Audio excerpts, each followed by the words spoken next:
right, great to be here. I got some shocking things to tell you this morning. First off, right off the bat, okay? Hold on to your seats. Here it goes. I am white, Caucasian. I am male. I am Christian. I am conservative in my politics, kind of crazy so. And like some in this congregation, I turned 60 years old this year. all the seniors are clapping like, yeah, you're on your way, Dave. Good job. Okay, so that may not be shocking to you, but all of those things put together revealed something to me that I didn't realize before this year. Now, many of you know my story, that I have been out of work since August of last year. That is, out of work of the profession that I was in. I was a professor at Briarcrest College, and I am no longer that. And for the past year, I've been looking for a new position. And what I discovered in both Christian and non-Christian circles, applying for ministry positions and just regular jobs here and there, that the combination of those number of things, white, male, conservative, Christian, 60 years old is probably the biggie. The combination of all those things make it virtually impossible for me to find a position. Now, all that said, I still have faith that God is the God of the impossible and He can do whatever He wants, whenever He wants.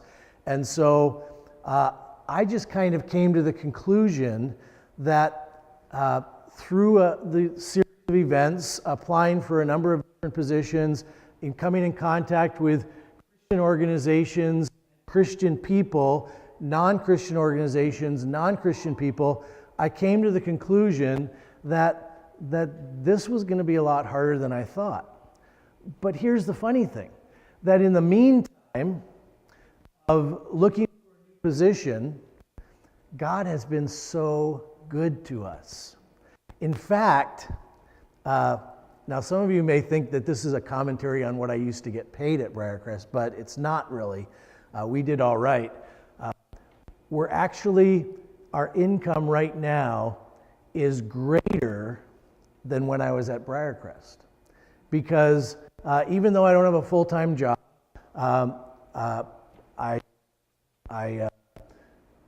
because I turned 60, I can collect a little bit of Canada Pension Plan now. Yeah, you can clap for that too. Again, the seniors are like, yeah, good stuff. We've opened up a Airbnb out of our basement, which has gone phenomenally well, way better than we would have expected.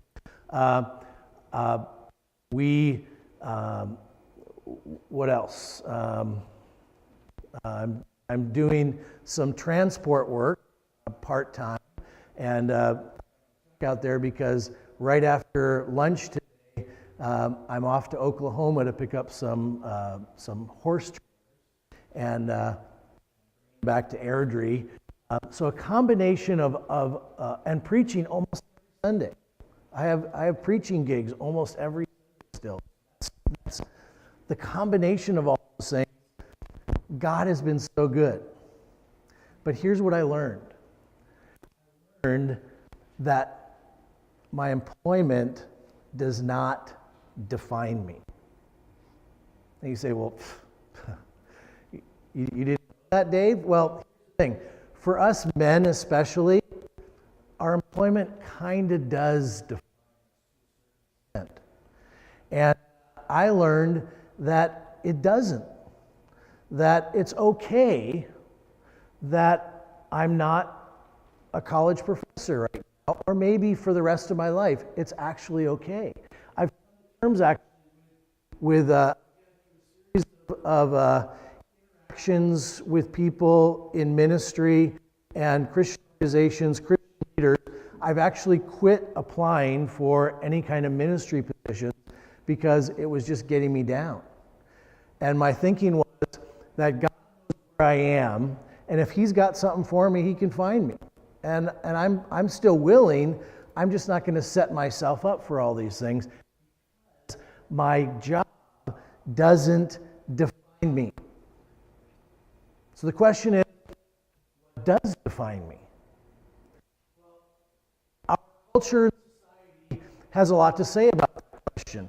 What does define us? And so I thought this through and thought through what are some areas in which people define us.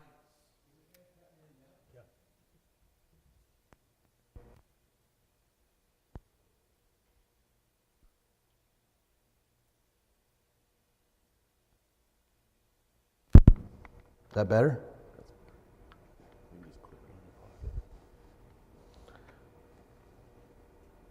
Still good? All right. All right. And my microphone doesn't define me. All right. So society tells us a lot about what should define us, and they tell us. So I thought this through, and here's some things I came up with. Society tells us that having fun and partying it up and pursuing getting blasted, this actually did define me in my early 20s. What defined me was where my next drink was going to come from, where my next joint was going to come from, that kind of stuff. And society will tell you that, you just got to party it up, and the more you party, the better life is, and that's great.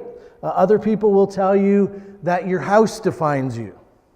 I remember I used to really struggle with this because I would go visit my friends on the West Coast in Vancouver, and they had these beautiful, big, $1 million houses in the Vancouver area, and I'd come home to my little bungalow in Caronport.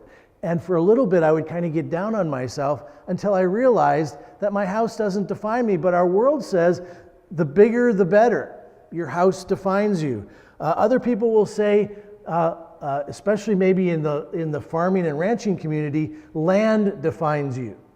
How much land you have, or in some places, what kind of lawn or gardens you have. I remember when we moved to Caronport, we moved to the house in Caronport that had the best gardens in Caronport. Okay, the people before us were crazy about that. We're not. It took us a year to grass everything in, which then made a bunch of people in our town angry at us because we destroyed this beautiful garden and stuff, but it was too much work. We weren't going to do it. And some people, that defines them. Other people, toys and stuff. And you guys all know what I'm talking about there. The more toys, the more stuff you have, that defines you. Okay? And I don't need to go into examples of that. You can come up with that on your own. Some people say the amount in your bank account defines you. And maybe we take the approach that John D. Rockefeller, the multi-gazillionaire from the early 1900s took. When asked how much Mr. Rockefeller is enough, his answer was just a little bit more. Just a little bit more. Because for some people, their bank accounts define them. Other people, it's entertainment. Going to all the best shows, the newest movies, getting this, having a great man cave in my basement, and surround sound and all like that defines me, kind of thing. Other people, it's about relationships, or even, to be blunt, some people, it's about how many sexual partners they have. That defines some people. And other people, they're defined by their work, like I was talking about before, that we climb the ladder of success because at the top of the ladder, supposedly, is the pinnacle of success and what defines us. And some people are defined by education. Like they believe the more education you have, the smarter you are, and the smarter you're going to live, and that's just not always true. Okay? Just because somebody's got a bunch of degrees doesn't mean they're smart. Society tells us, deny yourself nothing. Live loud. Enjoy life to the fullest. Now, I want to introduce you to an individual who pursued all of these things to their maximum. Maybe you can guess who it is when I'm done describing this person. This person threw the biggest parties. Like if there was going to be no one could outdo this person with the parties that he threw, and they were the greatest, and they were the best wine, and the best whatever. This guy had the finest homes. He had a number of different houses around the world, and he was known for his big, beautiful, flamboyant houses. In fact, one of his houses took 13 years to build. This person was known as a person who owned lots of land, beautiful gardens, many different types of successful, flourishing orchards. This person was known for that. This person was known for their possessions. If it could be owned, this person owned it, and he owned the best of it. And was this guy rich? Probably considered one of the richest individuals in the history of the world. This guy was rich. Entertainment, we're told he had his own theater that he entertained people with in his parties, and entertainment. And women, this guy had lots of wives, lots of women. This guy was known for, I think the word would be, he was known as being a player. Okay, he had lots of wives and women. And business, largest business empire almost in the history of the world, could be argued. And smart, this guy was smart. Probably one of the smartest people that ever lived as well. So the combination of all of these, who am I talking about? Is it Bill Gates? Is it Donald Trump? Is it Jay-Z? Is it LeBron? Maybe Justin Trudeau? No, it's not Justin Trudeau. Okay, so who am I talking about? And the person I'm talking about, he wrote his memoirs for us, and his memoirs are actually found in this book that hopefully you carried here this morning. And I'd like you to turn to his memoirs, Ecclesiastes, because the person I've been talking about is Solomon. How many guessed that? How many guessed Solomon? Okay, because you peeked in the bulletin, you saw that I was preaching from Ecclesiastes. That's how you know. Let's be honest here. Okay, so I'm talking about Solomon, and Solomon was David's son. He was the son of David and Bathsheba, and he describes his life that I just described for you in chapter 3, verses 1 to 10. So I want you to read this with me, because here he says, chapter. Wait a minute.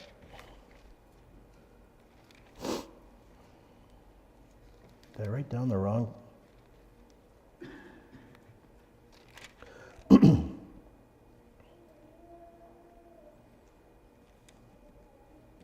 Yeah, chapter 2, sorry.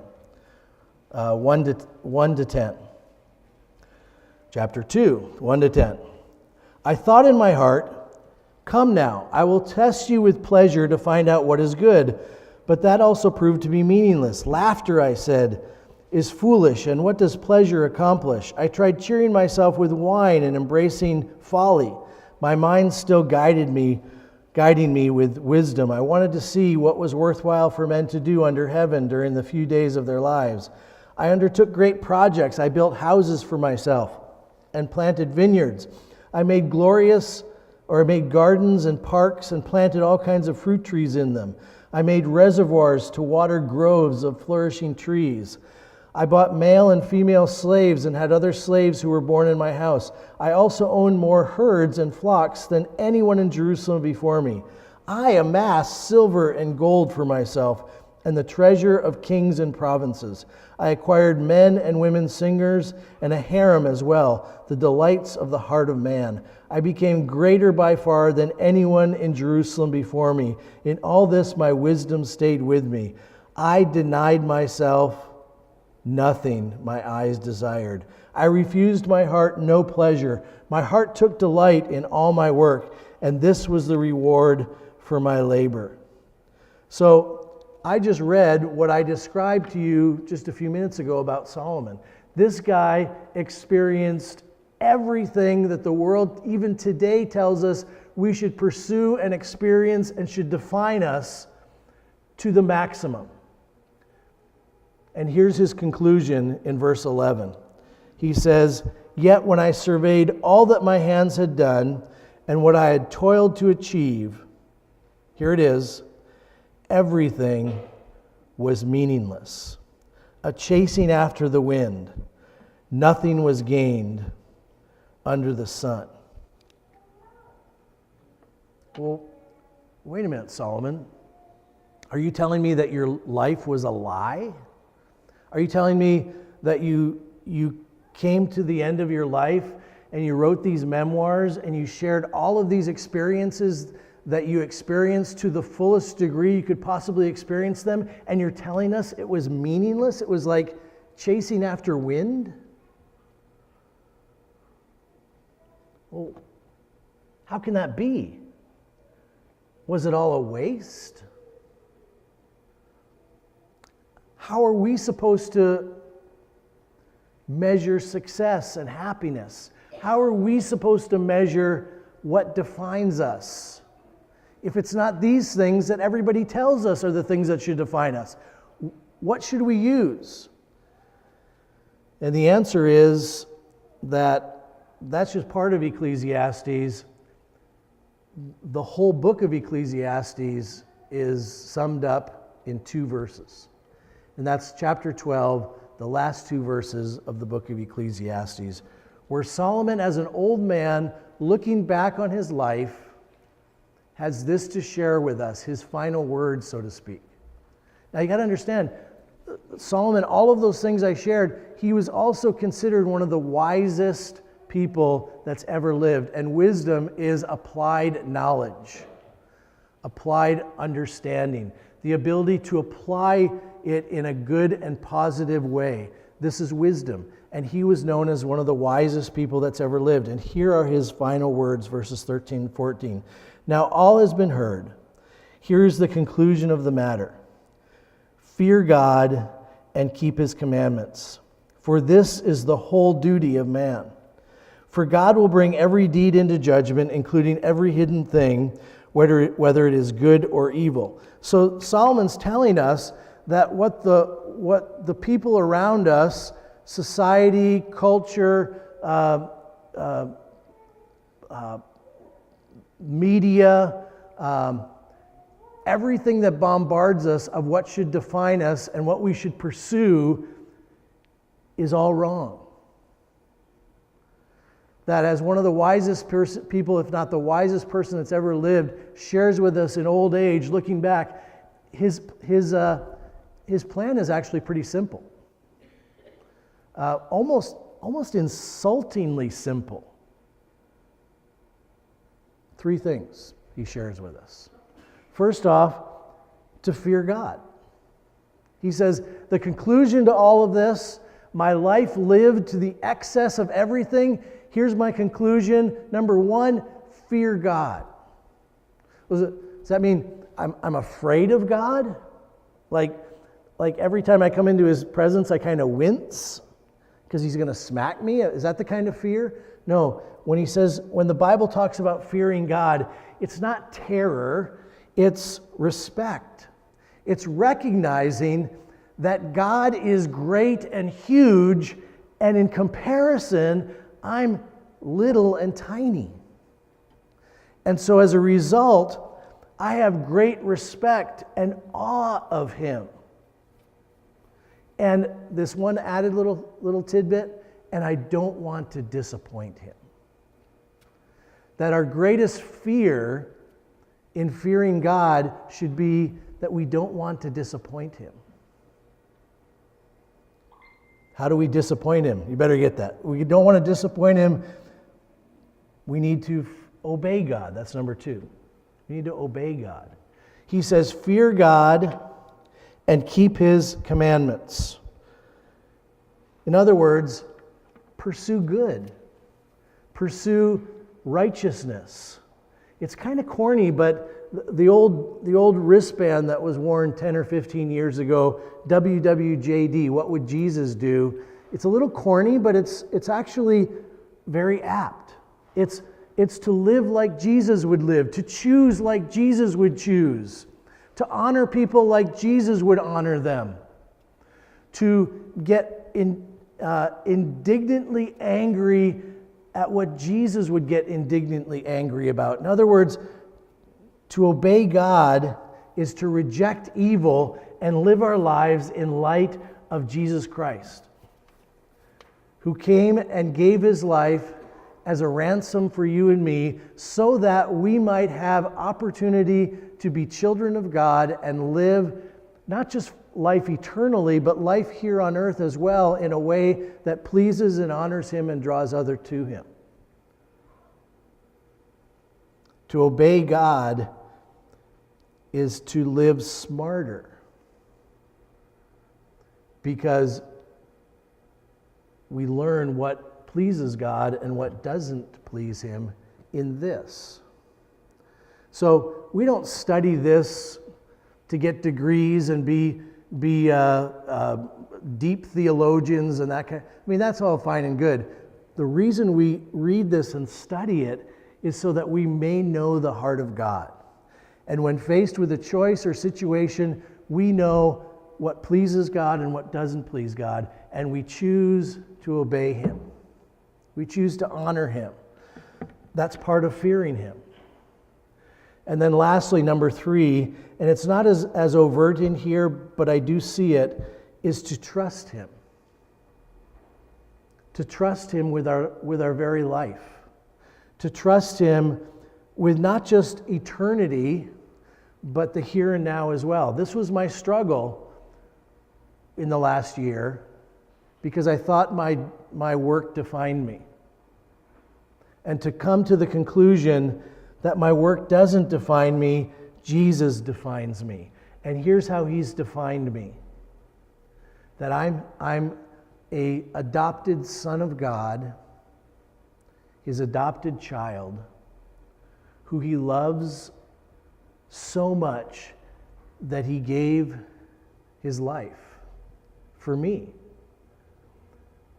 Not just so that I'd have eternity with him, but I'd have my lifetime with him as well.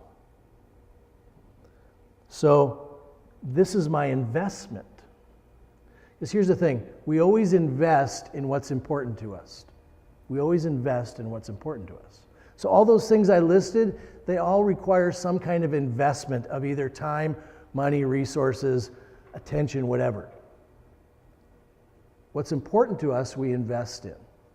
And so here's the question I leave you guys with this morning is, what are you investing your life in? Somebody once said this line like 30 years ago, and it's still in my brain. It was so good. He was preaching at Caronport at a conference, and he was preaching on the parable of the guy with the barns wanting to build bigger barns. Okay, and here was his line. He said, "We can invest our lives in something, or spend them on nothing at all." I can invest my life in something or spend it on nothing at all. So the question is, what am I investing my life in? For some in this room, your whole life is ahead of you. What are you going to invest your life in? When you get to be an old person writing down your memoirs and giving your last word, what's it going to be? Now's the time to start. On the other end of the spectrum is those people who clap because I was 60, okay?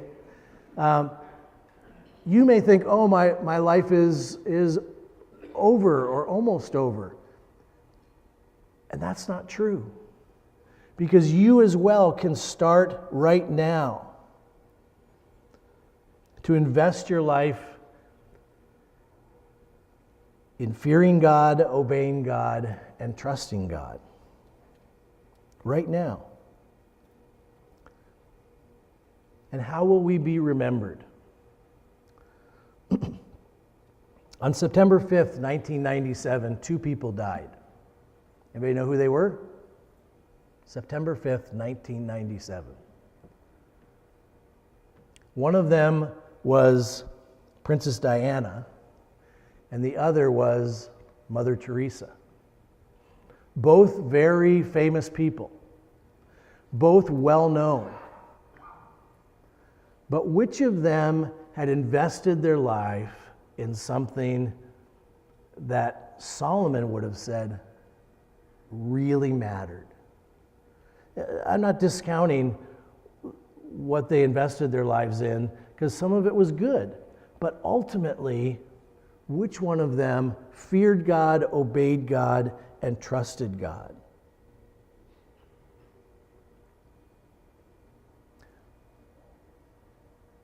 When I'm at the end of my life and I look back, what will I conclude? And how will I be remembered? It's a good question. Let's pray. Father, thank you for your word. Thank you for Solomon and these words that he shared so long ago that are still so apt today. Thank you for encouraging us with them and challenging us with them. And Father, I just pray that your Holy Spirit would be working in our hearts, seeking to make the either little tweaks or major changes that need to be made. And we look forward to loving you as we seek to fear you, obey you, and trust you. Encourage us, challenge us, rebuke us, and make us more like you. In your name we pray. Amen.